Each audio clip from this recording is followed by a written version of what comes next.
So here are the 3 key ways that you can add value to a property. And the first is by creating space. So this can be making another bedroom, opening up the dining area with the kitchen and making it open floor plan, extending it into the loft, or maybe adding an extension in the garden. More space, potentially more value. The second is getting a nice kitchen. Now obviously if the house prices are £100,000, there's no point you spending £15,000 on a kitchen. That wouldn't make logical sense.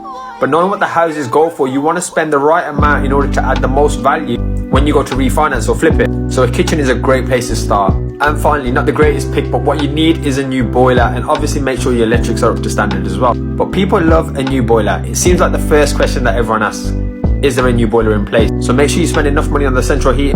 This again will help with the EPC, i.e. Energy Performance Certificate, which is really important for homeowners or even renters as well.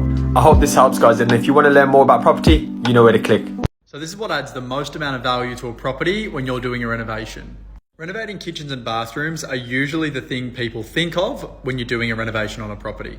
And the reason for this is usually because kitchens and bathrooms are the parts of the home that get outdated the fastest. Although what adds more value is being able to improve the floor plan and potentially add bathrooms or bedrooms or open up living and dining areas to make a more open plan. So with this property that we renovated, the sunroom that was attached to the master bedroom there, we transformed from a sunroom into a second bathroom, as you can see here. And by doing this and also painting the interiors, we added over $100,000 of value to the property.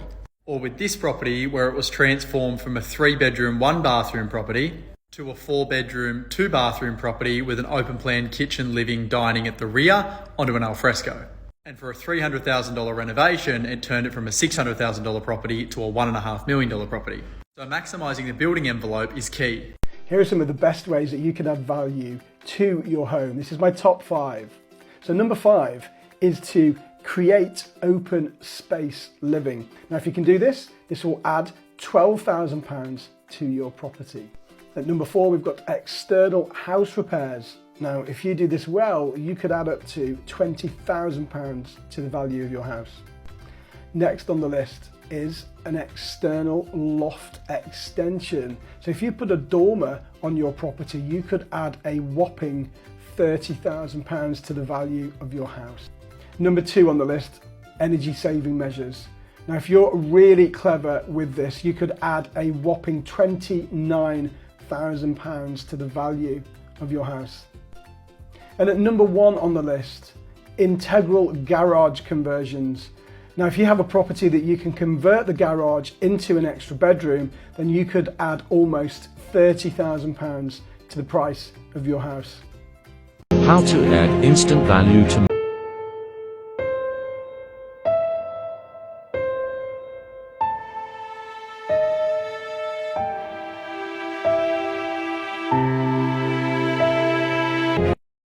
However, when it comes to adding value, ultimately it's about what you spend on the property in terms of the purchase price versus how much you spend on it in terms of improving it, renovating, or whatever you're doing to it. That total figure needs to be less than what the new market value will be. And effectively, that's how you're making a profit. That's how you're creating equity in the property. But how is it you do that? Let me talk about 3 ways to do that. But actually, rather than talking about it, let me show you. One of my most favorite ways to increase the value of a property is to increase its volume. And that's exactly what we've done here to this house just behind me. We've made it almost twice the size of what it originally was. Originally it was the original house on this side. So this 2-story extension and the porch side doorway behind me are all new additions to this property, making it much, much bigger. Now we can keep adding more to a property, make it bigger and bigger, but it's also getting a balance right in terms of what's really going to add value to it. Because generally speaking, when we look at the value of properties, it tends to be based on the number of bedrooms and the location.